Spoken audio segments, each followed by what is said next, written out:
The hum of the ship's engines was like a heartbeat that never stopped. It was the kind of sound that faded into the background after days in space.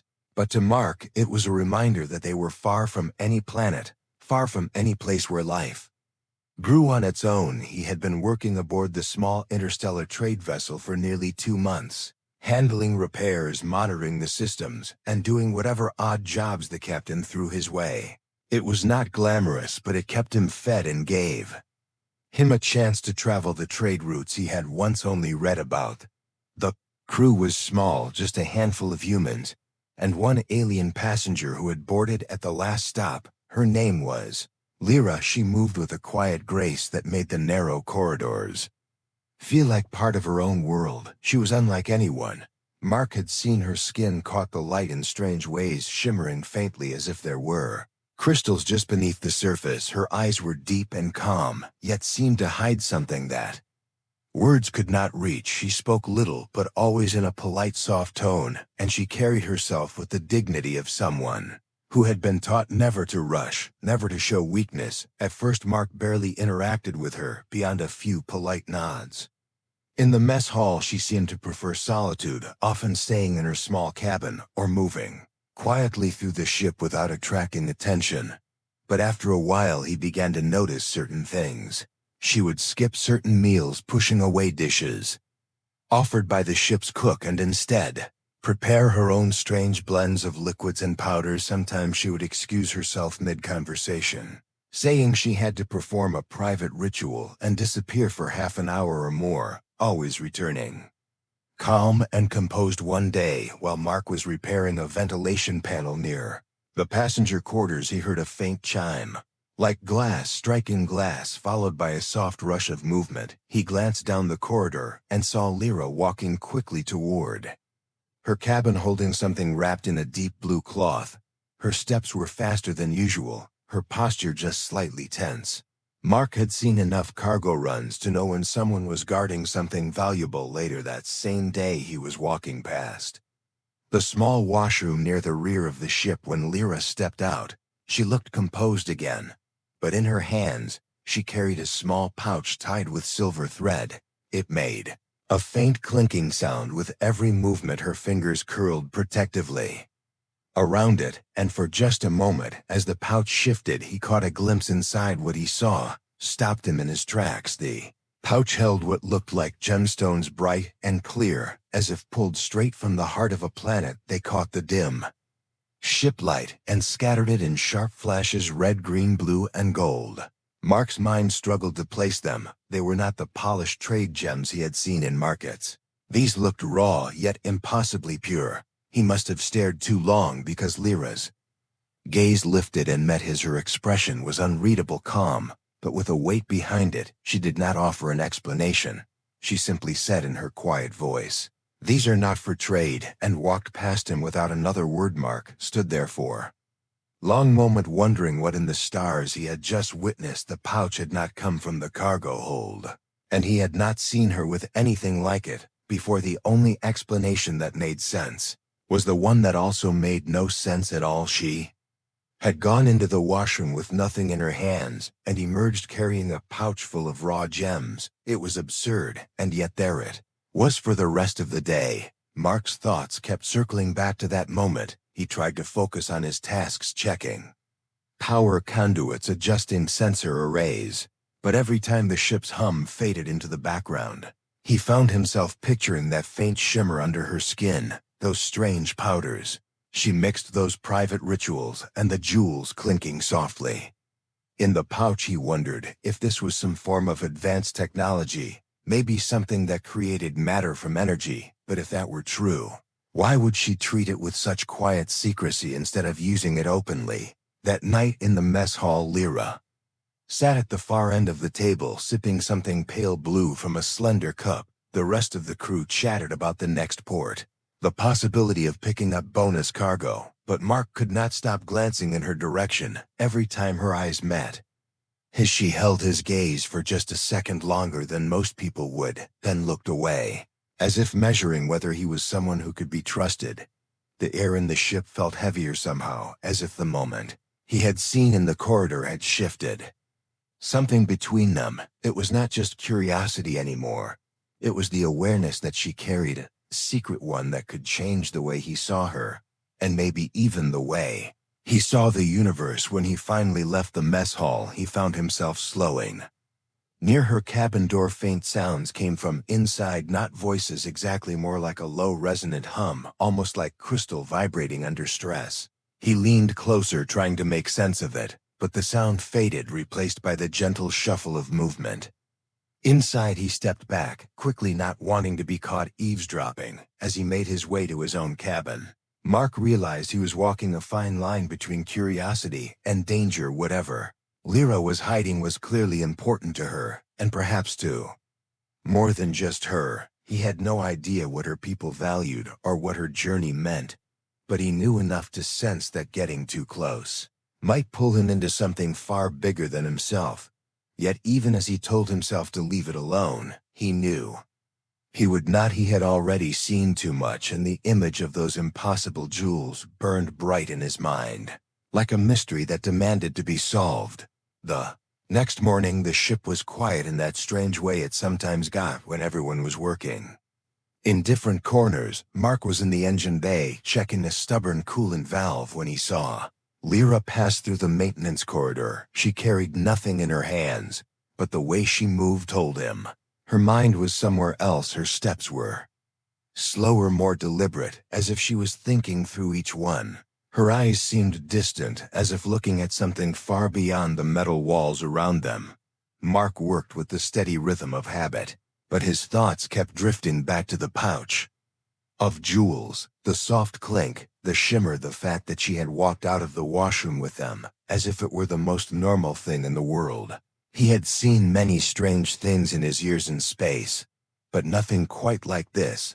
There was no record in any trade log or station market of an alien species that could produce such things naturally. It went against everything he knew about biology or physics, yet he could not shake the feeling that what he had witnessed was real. Later, when the crew gathered in the mess hall, the captain, a broad man with a deep voice, started talking about the next stop. They would reach a small supply outpost in 2 days, where they would pick up cargo bound for the mining colonies.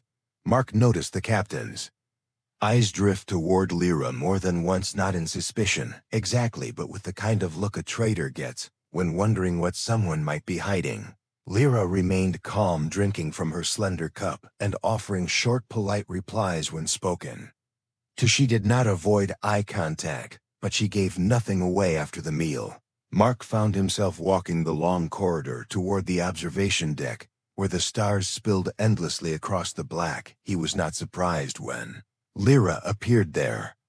A few minutes later, her presence was quiet, like the stars themselves. She stood at the far side of the glass, her hands clasped in front of her, eyes on the streaks of distant light. For a moment, neither of them spoke. Then she turned her head slightly and said, "You saw them yesterday." Her voice carried no accusation, only a calm statement. Mark hesitated before answering, "Yes, I saw them. I did not mean to pry, but it was hard not to notice." She nodded slowly, still looking out at the stars. "They are not meant for human eyes," she said, "not because they are dangerous to look at, but because knowing about them invites danger. The fewer who know, the better." He asked where they came from, if they were some kind of mind crystal or advanced fabrication.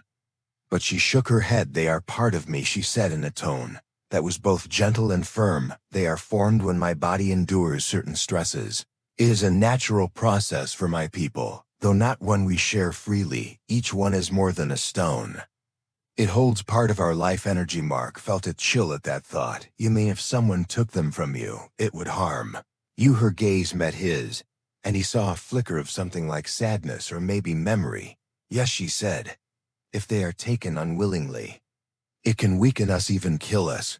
But they are also our currency, our heritage, our bond to one another. Each gem can be given to another as a promise or a gift of survival. That is why they are sacred." Mark thought of the markets on distant stations, the greedy eyes of traders, the way wealth could corrupt even the most well-meaning person. He began to understand why she had been so protective, why she had carried them in that blue cloth, why she had said they were not for trade. The quiet moment was broken by the sound of footsteps. The captain entered the observation deck pretending to admire the view, but his eyes moved quickly between them. Lyra inclined her head in polite greeting, and Mark did the same. The captain spoke, casually asking Lyra where she was headed after the next port. She answered simply that she was on her way to a colony several jumps away, and did not offer more details. The captain nodded, but Mark could see his mind working behind his eyes. After the captain left, Lyra said softly, "He suspects something. You must be careful." Mark was about to say he could handle suspicion, but she shook her head. Suspicion leads to questions. Questions lead to searches, and searches could mean losing everything.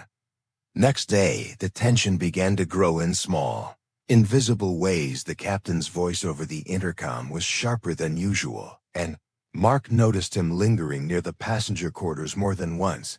Even the other crew members seemed to sense something. Though no one spoke of it, Mark went about his work, but he was alert now, noticing every shift in tone, every glance Lyra gave him. That was just a fraction longer than before. That evening, while he was in the storage bay, checking inventory, Lyra came to him, her movements quick and quiet. "I must tell you something," she said. "The gems I carry are not all for me. Most are for my family on the colony. They are in need. Without these, they may not survive. We have little else to trade, and the world's near. Ours are dangerous. We are not warriors, so we barter with what we have." Mark felt the weight of her words. She was not just protecting herself. She was carrying the survival of her people in that small pouch. He realized that if the captain took them, the loss would be more than personal. It would ripple across light years to a place he had never seen. Before he could respond, a faint hum came over the comm system. The captain's voice ordering all cargo areas and passenger quarters to be ready for inspection. Mark felt his chest tighten. Lyra's eyes held a quiet fear that he had not seen before. "Do not have much time," she said, and for the first time her calm tone cracked just enough to show the urgency underneath. The announcement for inspection echoed through the narrow corridors like a warning bell. Mark stood still for a moment, feeling the steady hum of the ship through the floor beneath his boots. Lyra did not move either, but he could see her shoulders shift slightly, as if she was holding back the urge to run. Her eyes searched his face, and for the first time since he had met her, there was no calm mask, only the unspoken truth that she was in trouble. Mark thought fast. The captain would start with the storage bays, then move to passenger quarters. Lyra's cabin would not escape scrutiny, and there was no way she could hide the pouch in plain sight. He stepped closer, speaking low enough that the sound barely carried over the distant clang of boots on metal. "Give them to me," he said. She hesitated, then shook her head. "I cannot. They are bound to me. If they are taken from my possession by force, it could harm me." "You do not understand then. Hide them somewhere no one will think to look," Mark insisted, his mind already running through the layout of the ship, the vents, the unused maintenance lockers, the narrow crawl spaces between bulkheads. But she only looked at him with an expression that said there was more to this than concealment. These gems were part of her body, part of her life energy. They could not simply be left behind without consequence. Sound of the captain's voice grew nearer, accompanied by the heavy steps of two crew members acting as inspection aides. They were methodical, opening lockers, checking crates, scanning containers for contraband. Mark could hear the faint beep of scanners and the scrape of metal against metal. He knew they would be at Lyra's door in less than 2 minutes. Without thinking further, Mark motioned for her to follow him down the corridor. They moved quickly, but not so quickly as to draw attention. He led her into a side maintenance room, barely larger than a closet, where pipes and wires crisscrossed the walls. He closed the door behind them. The dim light flickered overhead. He pointed to a narrow opening in the wall just above the floor. It was an unused access point leading to a short duct that connected to the air filtration system. "If you place the pouch just inside, it will be hidden from sight, and scanners might mistake it for debris," he said. Lyra's eyes met his once more. There was no time to debate. She slipped the pouch into the opening, her fingers lingering for a brief second before pulling back as if the gems resisted. Leaving her touch, Mark closed the panel quietly, and together they stepped out into the corridor. just as the inspection team rounded the corner.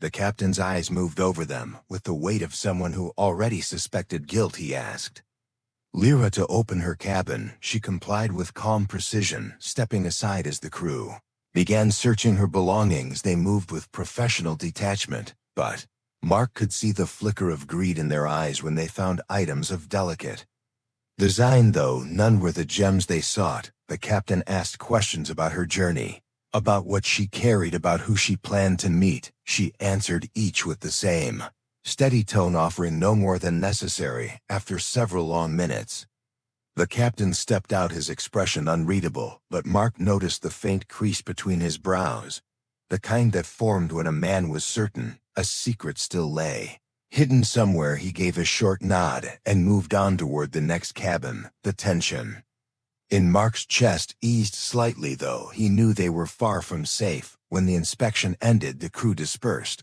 but Mark lingered near the maintenance room until the corridors were empty. He slipped inside and opened the panel. The pouch was still there, untouched. He handed it back to Lyra. Her fingers closed around it like a lifeline.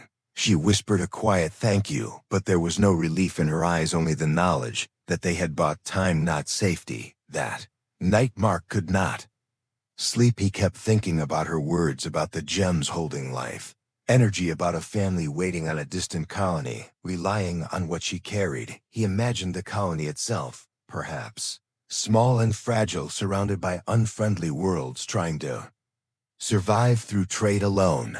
He thought of the captain's look, the greed in the crew's eyes, and how quickly such knowledge could turn deadly if the wrong people learned the truth. The next day, Lyra sought him out in the observation deck. She stood in the same place as before, hands clasped, gaze steady. She told him more this time about her people and the way their bodies created the gems during certain cycles or under certain pressures.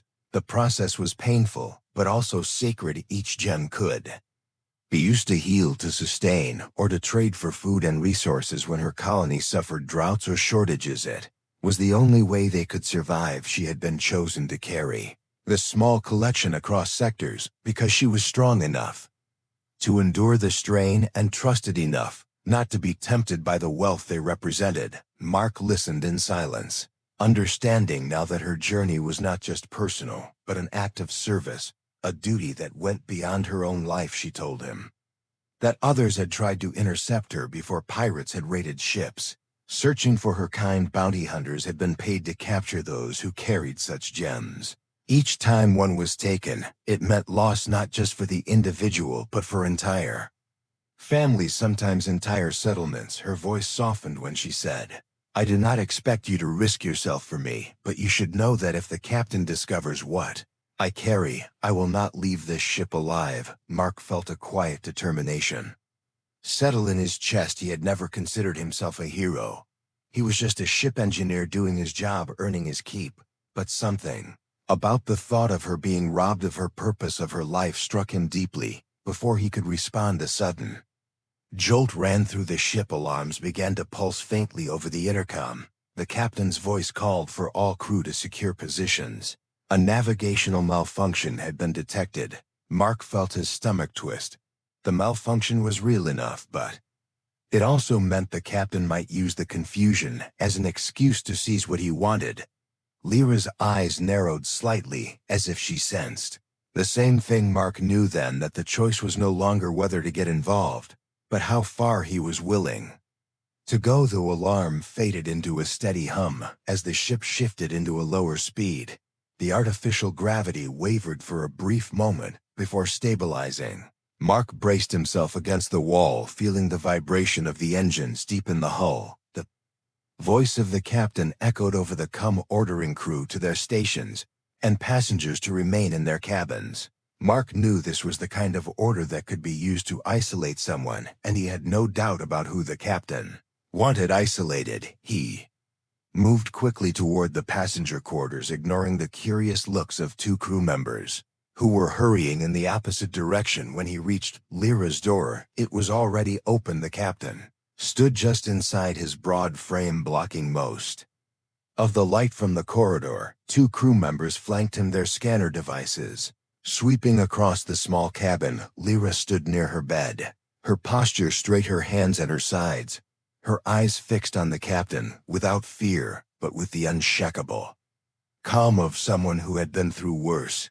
The captain spoke in a voice that carried authority and something colder underneath. He said there had been reports from other ships about unusual cargo moving through this sector, and that he could not, in good conscience, allow contraband aboard his vessel. His words were sharp, but his eyes betrayed a different motive. They searched the cabin, slowly lingering on anything that might hide something small and valuable. Lyra replied with measured politeness, saying she carried only personal belongings and nothing that violated trade law. The captain smiled faintly, but it was the smile of a man who did not believe her. He signaled to one of the crew, who began opening storage compartments, checking under bedding, tapping panels, as if listening for hollow spaces. Mark stepped forward, saying the inspection had already been done yesterday, and nothing had been found. The captain turned his head slightly, giving Mark a look that said, "Stay out of this or be part of it." Mark did not move away. He knew that if they searched long enough, they might notice signs that the maintenance panel in the other room had been opened recently. All it would take was one curious hand reaching inside, and the pouch would be in plain sight. The captain seemed to sense that something valuable was close. He took a slow step toward Lyra, his voice lower now, saying that if she handed over whatever she was hiding, it would be easier for everyone. No damage, no harm, just a quiet exchange, and they could be on their way. Lyra's gaze did not waver. She said, "There is nothing for you here, Captain." Her tone was soft, but each word landed like a stone in the silence. The captain's smile faded, replaced by a faint scowl. He gave a signal to the crew, and one of them stepped closer, raising the scanner toward her. Lyra's body tensed just enough for Mark to notice her skin's faint shimmer, dimmed like a light struggling for power. He realized she was under strain, just from the possibility of being forced to part with the gems. Mark stepped between them, saying, "She is telling the truth, Captain. I have seen her belongings, and there is nothing dangerous or illegal here." The captain's eyes narrowed on him. "Now you seem unusually invested in our passengers' affairs." Mark met his gaze without flinching. "I do not like seeing innocent people harassed without reason." The air between them was heavy, and in that moment, Mark knew he had crossed a line. There would be no turning back. The captain gave a short order for the crew to search the maintenance areas as well. Mark's heart kicked harder in his chest. They were going to find the pouch if he did nothing. He needed a distraction, and he needed it fast. He thought of the navigational systems, the earlier alarm about malfunction, and an idea formed risky. But the only way to buy time, he said loudly into his cum, that he was detecting another systems fault in the navigation core. One of the crew cursed under his breath, and the captain paused, clearly torn between his greed and the safety of the ship. Mark added that if it was not handled quickly, they could drift off course into the gravity well of a nearby gas giant. The captain swore and ordered one crew member to follow Mark to the navigation room, leaving only one with him and Lyra. Mark moved fast, leading the crewman down the corridor, then taking a sharp turn into a different maintenance bay where he locked the door from inside. By the time the crewman realized he had been tricked, Mark was already slipping out through a narrow service hatch that led back toward the observation deck and the hidden pouch. He reached the small maintenance room and opened the panel, pulling out the pouch. Lyra was already there somehow. Having moved faster than he thought possible, she took the pouch from him, her hands closing around it with a quiet strength. "We have little time," she said. He nodded and told her there was a neutral station less than one jump away. If they could get there before the captain regained control, they might make it. Ship's engines shifted tone, as if the captain had ordered a change in course. Mark knew they had to act now. He told Lyra to follow him through the maintenance ducts, bypassing the main corridors to avoid security drones. The narrow spaces were hot and closed the hum of the ship around them like a giant breathing. They moved quickly, guided by the dim emergency lights, until they reached the small auxiliary docking bay used for maintenance shuttles. Mark powered up the shuttle as quietly as possible. His fingers moving over the controls with the speed of long practice, Lyra secured the pouch against her. Sighed, the shimmer of her skin returning slightly as if the gems were restoring her. The shuttle's engines came to life with a low vibration that felt almost like a heartbeat outside. The docking bay Mark could hear the faint echo of footsteps, and the captain's voice calling for security to seal the ship. The docking clamps released with a heavy thud. The shuttle drifted free into the black. Lyra's eyes stayed on the forward screen, her hands gripping the edge of the seat. Mark kept the course steady, aiming for the faint glimmer of the neutral station's beacon in the distance. He knew the captain would launch pursuit, but with luck and a bit of engine skill, they could slip into the crowded lanes of the station before being caught. The chase had begun, and there was no turning back now. The shuttle moved through the dark like a small spark carried on a vast wind. The stars stretched across the black in endless silence while the hum of the engines filled the cramped cabin. Mark kept his hands steady on the controls, his eyes fixed on the faint glimmer of the neutral station ahead. Lyra sat beside him, the pouch of gems held close, her breathing steady but her gaze sharp as if measuring every second that passed behind them. Somewhere in the distance, the captain's vessel would be adjusting course. Mark knew it would not take long for him to realize the shuttle was gone and give chase. The captain was too stubborn to let something valuable slip away without a fight. Mark's fingers danced over the controls, adjusting thrust and angle, squeezing every bit of speed from the shuttle's small engines. He was careful not to overheat them, knowing that if they failed out here, they would be drifting with nothing but cold and darkness for company. The beacon of the neutral station grew brighter, a steady pulse of light against the void. Its rings spinning slowly, its docking bays lined with ships from 100 worlds. Mark felt the smallest hint of relief. But he knew they were not safe, yet the captain could still close the distance before they docked. Lyra leaned forward, watching the scanner, her voice calm but urgent. Another ship is gaining, she said. Mark did not need to be told. He could feel the tension in the air, the way the shuttle vibrated slightly more under the added strain. He took a sharp course adjustment, diving lower toward a debris field left from some long-forgotten skirmish. Chunks of twisted metal drifted in lazy arcs, and Mark threaded the shuttle between them with quick, precise movements. The scanner blipped as the pursuing ship slowed to avoid the wreckage, buying them precious seconds. When they emerged on the other side, the station was much closer, and Mark pushed the engines harder as they approached the docking perimeter. The comm crackled with the voice of station control requesting identification. Mark sent the code stored in the shuttle system and requested emergency docking clearance, citing mechanical fault. The request was granted, and a green light began to flash on the console. Lyra exhaled softly, but her posture did not ease. Mark could tell she was ready to move the moment they landed. Docking clamps locked onto the shuttle with a solid shudder, and the airlock hissed open. Mark and Lyra stepped out into the wide, brightly lit bay, the smell of metal and fuel mixing with the faint tang of recycled air. The station was busy with traders, mechanics and travelers moving in every direction. The noise of voices and machinery created a kind of cover they could disappear into if they moved. Quickly, Mark guided Lyra through the crowd, keeping an eye out for anyone from the captain's crew. The station was large enough to lose someone, but only if they kept moving. They reached a side corridor that led to the civilian transport docks, where ships bound for outer colonies were preparing to depart. Lyra stopped for a moment, turning to him, her eyes steady and bright. "You have done more than I could ask," she said. "My family will live because of this." Mark shook his head.